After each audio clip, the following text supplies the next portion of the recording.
I'm particularly grateful because something that is about where we hope to address inequality and unfairness, I obviously face accusations of being, you know, part of the 1% myself, but I wasn't designed in a laboratory with Jimmy Carr and Adele. I'm from Grays in Essex. I signed on for 8 years. I lived on benefits myself. Were it not for the benefits I received, I would not have been able to work on my quite severe heroin and crack addiction. So I'm not suggesting that that is what the majority of service users and benefit users are using their benefits on. But like what? I suppose what I want to address is this, that it is not an inadvertent or irrelevant or hypocritical that I speak to you from the position of celebrity. The reason I became worked to get into this position is because where I grew up, Grays in Essex, I felt like there were low expectations, low possibilities for people. People like me didn't have an awful lot of opportunity. I was presented with a marvellous glistening spectacle. I remember as a kid when they built Lakeside Shopping Centre, I felt it was going to be the best thing that happened to my town and my community. Little did I realise that what that would do would suck the life out of the town centre, destroy the ties of community, and along with the erosion of jobs in that area, the closure of the Ford's factory where my grandfather and many of my friends worked, it brought to its knees a community of proud working people.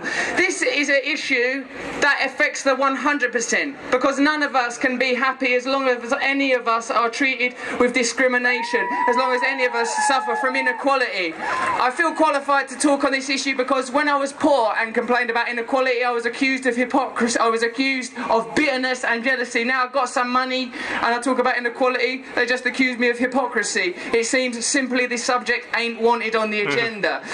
Any event like this that draws people together, where we acknowledge our common unity, a coalition of people coming together to support an important issue like this, shows the people that, you know, work there, and they are just people. I've met them, and you know Caroline, she's alright. It's not like they're inherently evil, is it? It's not like that they too have like a human essence and a sort of somewhere within them, souls.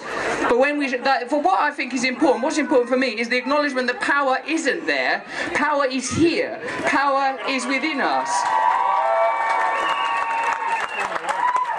In a way, the revolution that's required is not a revolution of radical ideas, but simply the implementation of the ideas that they say we already have. Democracy would be nice, actually, where people were represented, where people's feelings were represented. I don't believe that the people of this country want to focus their hatred and anger on other people that don't have wealth or power. It's quite clear that the people that have wealth and power are the people that need to change, are the people that need to acquiesce, are the people that need to yield. So focusing our antipathy upon one another is unnecessary and unproductive. Coalitions of this nature have to grow. Collectivisation of power has to grow. We have to accept responsibility for our own communities, take power back from here, and continue to recognise that power is with us in our essence.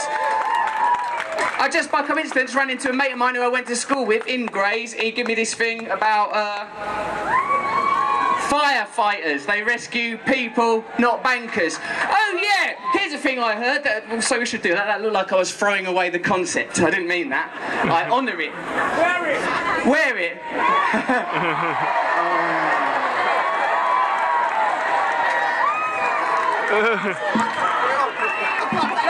How does this become like a strip? I've been arrested. I was here that day that they took turf from Parliament Square and put it on Churchill's Head.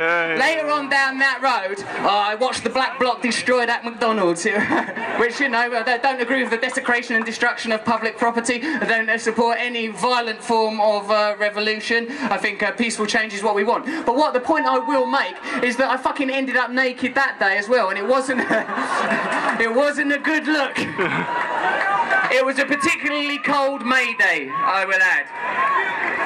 Alright, hold on a sec. Hold the mic then, Sam. It wasn't that.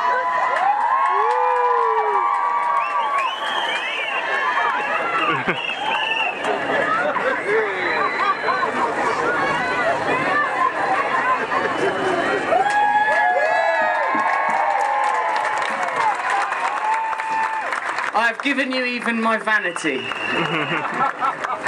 the last boundary, the one thing that keeps us from being completely connected, my belief in the individualistic self as a concept.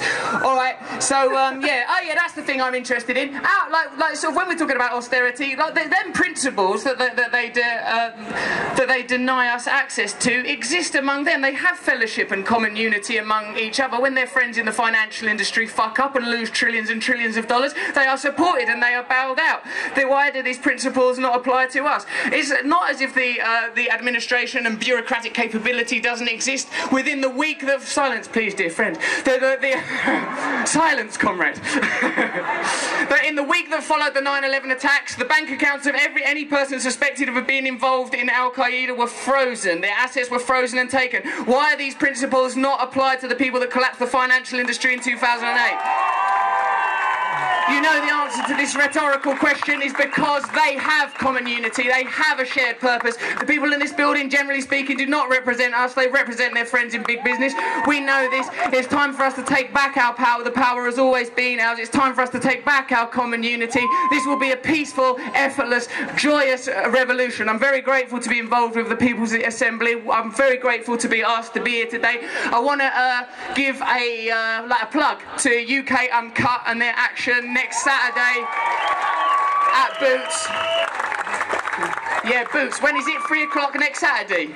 Loots. Nice. Love a pun. Love a pun. This movement does need more humour. No puns ever, John Cleese.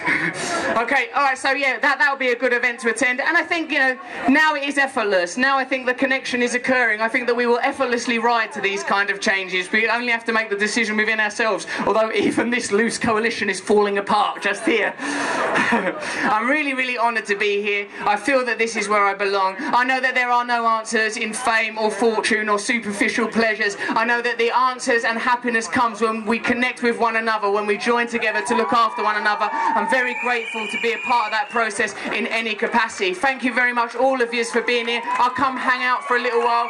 Enjoy the rest of your afternoon. Cheers, everyone.